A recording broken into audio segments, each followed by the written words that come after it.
Hello people, me here. I'm just got back from my viewing of Captain America, so I thought I'd do a quick vlog on it.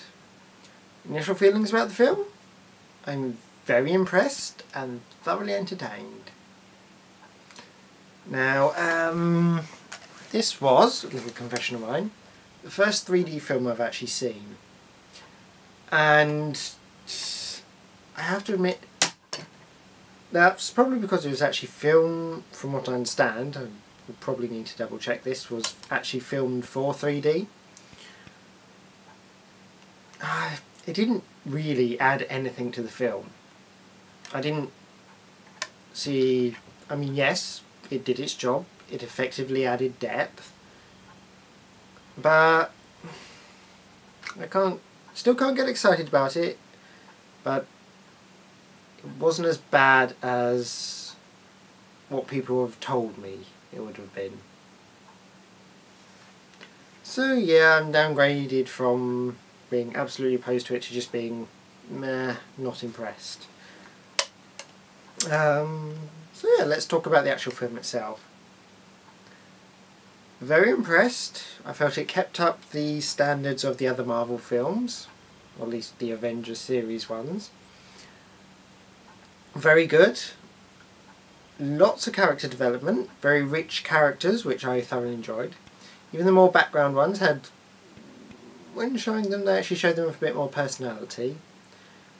I'm specifically referring to the Howling Commandos, which, this played a small part, and it was mostly just fan service. The look here appeals to my knowledge, not the kind of fan service. But yeah, I enjoyed it. I enjoyed Steve's journey from, the oppressed, small, tiny, bullied boy to the Captain America we know and love. And I like the fact that they didn't do the whole he becomes a jerk storyline. When they was talking about him not forgetting his heart and all that they had when they was creating Captain America, I just thought to myself, please don't go the route of having him become this big jerk and then remembering to be a nice guy. And they didn't go that route. I'm very glad. And I was really impressed with the CGI to make him look skinny. That was really realistic. I mean, I was worried it was going to look fake, a lot like the digitally remastered face from Tron Legacy, but it actually held up. It looked very impressive, very real, and for a while it was really weird seeing him with the proper big, beefy body. Yeah. Hugo Weaving was fantastic in it. Deeply sinister, but somehow not too pantomime. I'm not sure what it is about him. It's probably just stone cold face he has, but he really worked well in this. He just radiated sinister genius and evil without coming off as being a cartoon villain, which he really could have, because his entire plan is to take over the world. Spoilers. The villain wants to take over the world. The big Nazi with a huge army wants to take over the world. Spoilers. Yeah. The love interest was actually quite well done, I thought. Often in these films I feel way too forced. I mean, the big problem with Thor was I didn't get why he had an interest in the girl, why he was love interest. But this one had it. This one was really good. It kept it realistic. It didn't have them, forming a relationship just like that. It had them, it was just budding before, the film ended, which was quite nice. And I liked that it had a strong female character. She really was played well, and it's nice to see someone that isn't just there for the tits and eye candy. She played an integral role. She herself was a very powerful, brave character who stood up for herself. I'm thoroughly impressed. 2 thumbs up. I mean, it stuck to the formula that superhero seems to work well with, is the entirety of the movie was the origin story. Which I find really is what works.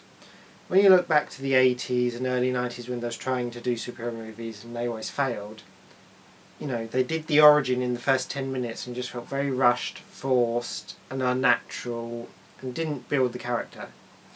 Nowadays you see all the successful films, the entire first film is all about the character evolving and growing into the superhero, which of course works. Again, very nice with all the references to Thor. That again worked well and I found it very impressive. So yeah. Oh, and the reveal in the end was class. I need to double check, but I'm pretty sure that nurse was Black Widow from Iron Man 2. Yeah, so as you can tell I enjoyed the film.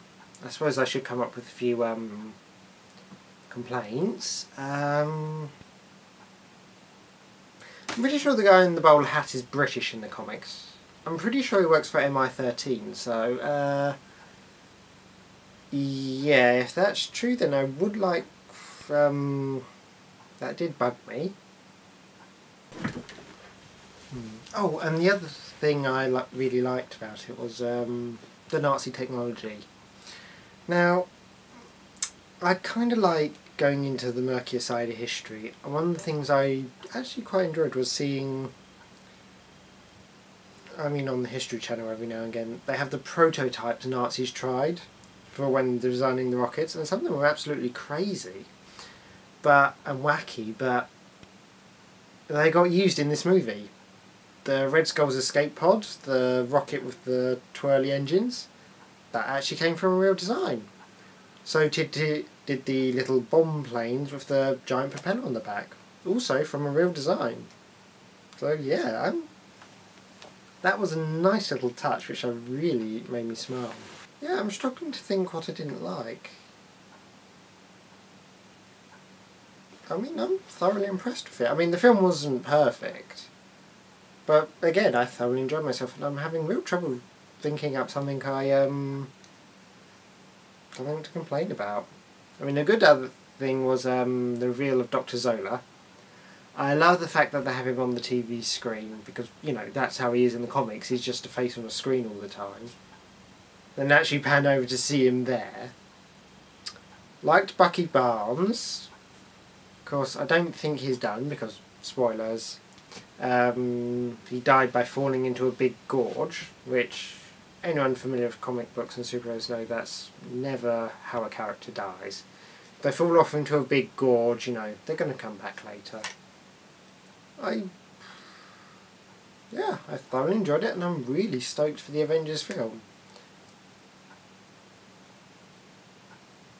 Yeah, so... yeah. All in all, thoroughly enjoyed it. I'm sure there is something I can complain about later, but so far I'm happy. 4.5 out of 5.